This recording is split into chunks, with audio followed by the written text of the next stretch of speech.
जब भगवान श्री राम को 14 वर्ष के लिए वनवास हो जाता है तो अपने पुत्र के वियोग में महाराज दशरथ अपने प्राणों को त्याग देते हैं, जिस कारण से अयोध्या नगर में गहरा शोक हो जाता है।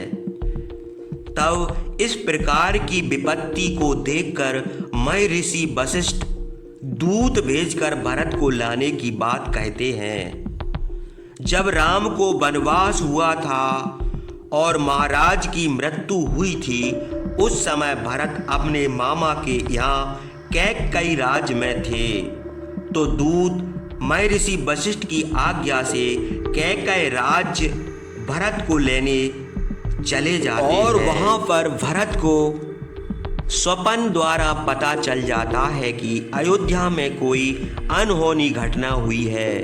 तो भरत को उस रात क्या सपना आया था तो हम जानते हैं इस वीडियो के माध्यम से।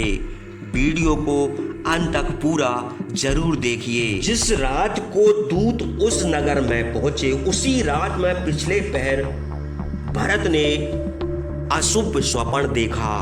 प्रातः काल राजकुमार भरत को रात में देखे स्वप्न से बड़ा दुख हुआ।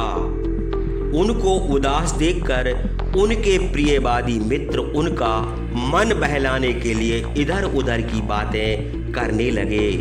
कोई बीड़ा बजाने लगा, कोई नाचने लगा और कोई हास्य रस प्रधान नाटक पढ़ने लगा।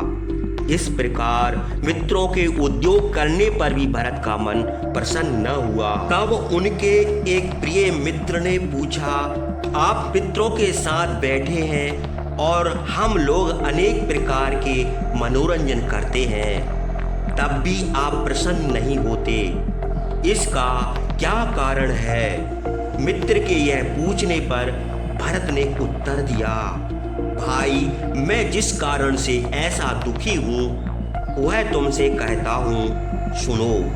मैंने रात में स्वप्न देखा है कि मेरे पिता महाराज दशरथ बाल खोले हुए उदास बैठे हैं, सिर पे पहाड़ की चोटी से गोबर भरे हुए कुंड में गिरे पड़े हैं। उसके बाद फिर मैंने देखा कि वे उस गोबर के कुंड में तैरते हैं और वार वार हंसकर अंजलि से तेल पी रहे हैं। फिर मैंने देखा कि वे तिल मिला हुआ भात खा रहे हैं। उनके शरीर भर में तेल लगा हुआ है और वे सिर के बल तेल में डूब रहे हैं। इसके सिवा और भी मैंने देखा कि समुद्र सूख गया है, चंद्रमा पृथ्वी पर गिर पड़ा है और संसार भर में अंधकार हो गया है।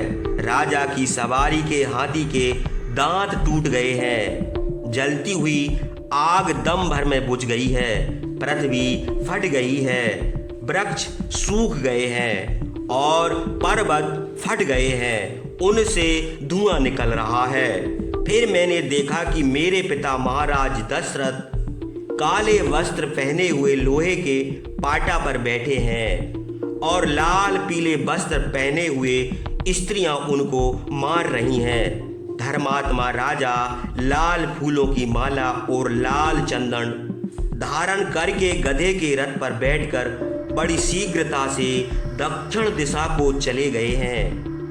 फिर मैंने देखा कि लाल वस्त्र पहने हुई भयानक मुंह वाली एक राक्षसी राजा को खींचती है और हंसती है। हे मित्र, मैंने रात में इस प्रकार के अशुभ स्वप्न देखे हैं। यदि मुझे विश्वास होता है कि राजा दशरथ, रामचंद्र, लक्ष्मण अथवा इनमें से कोई मनुष्य अवश्य मरेगा। स्वप्न में जो मनुष्य गधे के रथ पर चढ़कर जाता हुआ देख पड़ता है, उसकी चिता का धुआं शीघ्र ही देखा जाता है। इसी कारण चित्त बहुत दुखी है और तुम लोगों की बातों से मुझे प्रसन्नता नहीं होती। मेरा गला सूख गया है और मन चंचल हो रहा है। यद्यपि इस समय भय की कोई बात मेरे सामने नहीं है, किंतु मन में जो भय उत्पन्न हुआ है वह किसी तरह दूर नहीं होता।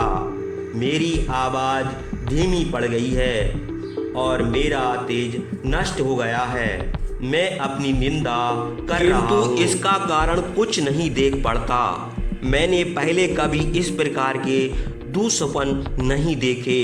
इस कारण मेरे मन में बड़ा भय उत्पन्न हो गया है और वह किसी तरह दूर नहीं होता। हे मित्र, मैं सोच रहा हूँ कि अब राजा के दर्शन न होंगे। भरत अपने मित्रों से इस प्रकार स्वप्न का वृत्तांत कह रहे थे। उसी समय दूत रमणीय राजगृह नगर में पहुंचे। उनके घोड़े बहुत थक गए थे। कैकय राज और राजकुमार युधाजित ने उनका यथोचित सत्कार किया। दूतों ने कैकय राज को प्रणाम करके भरत से कहा, हे राजकुमार, कुल पुरोहित महर्षि वशिष्ठ और मंत्रियों ने आपकी कुशल पूछी है, आपको बुलाया है, शीघ्र चलिए, कोई आवश्यक काम है। ये बहुमूल्य वस्त्र और आभूषण अपने मामा को दिला दीजिए। इनमें 20 करोड़ वस्त्र और आभूषण आपके नाना के लिए और 10 करोड़ आपके मामा के लिए हैं।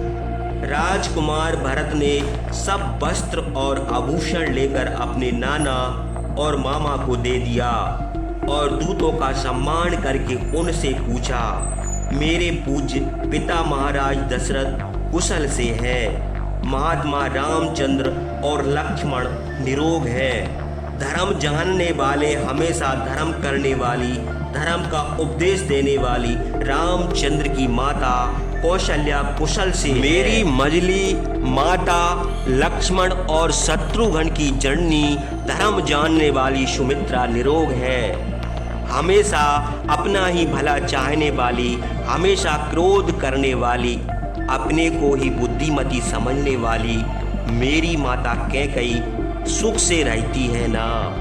उन्होंने क्या कहा है? महात्मा भरत के यह पूछने पर दूतों ने विनीत भाव से कहा, हे पुरुष श्रेष्ठ, आपने जिनकी कुशल पूछी है वे सब लोग कुशल से हैं।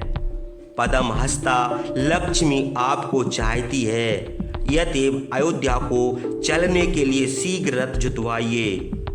दूतों की यह बात सुनकर भरत ने कहा, अच्छा, मैं अपने नाना से विदा हो आऊं, उनसे कहूं कि मुझे बुलाने के लिए दूत आए हैं और शीघ्रता कर रहे हैं। उसके बाद भरत ने अपने नाना के पास जाकर कहा, राजन, अयोध्या से दूत आए हैं, यदि मैं जाऊंगा। आप फिर जब कभी मेरा स्मरण करेंगे तब मैं आ जाऊंगा।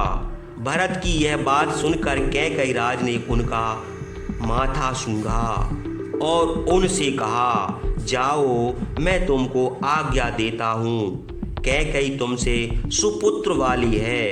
हे शत्रुनाशन, वहाँ जाकर अपनी माता और पिता से हमारी कुशल कहना।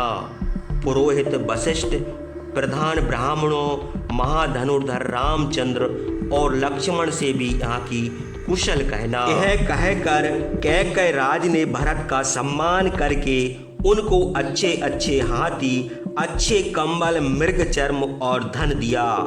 अंतःपुर में बड़े यतन से पले हुए तेज दांतों वाले बाघ के समान बलवान बड़े बड़े कुत्ते भी दिए। इसके सिवा 2000 सोने के निष्क, एक प्रकार की मुद्रा और 1600 घोड़े दिए और विश्वास पात्र गुणवान बहुत से मंत्रियों को उनके साथ जाने की आज्ञा दी। भरत के मामा युधाजीत ने ऐरावत वंश के हाथी, इंद्र सरदेश के हाथी और तेज चलने वाले बहुत से खच्चर दिए, किंतु शीघ्रता के कारण कैकई राज के दिए हुए उस धन से भरत को प्रसन्नता नहीं हुई। एक तो अशुभ स्वप्न देखने के कारण और दूसरे दूत शीघ्रता कर रहे थे। इस कारण भरत के मन में बड़ी चिंता थी। वे शीघ्र घर से निकलकर हाथी, घोड़े और मनुष्यों से परिपूर्ण राजमार्ग पर आए। फिर वे अंतःपुर में गए। वहाँ किसी ने रोक टोक नहीं की। वे शीघ्र नाना और मामा से आज्ञा लेकर अयोध्या के लिए निकल पड़े।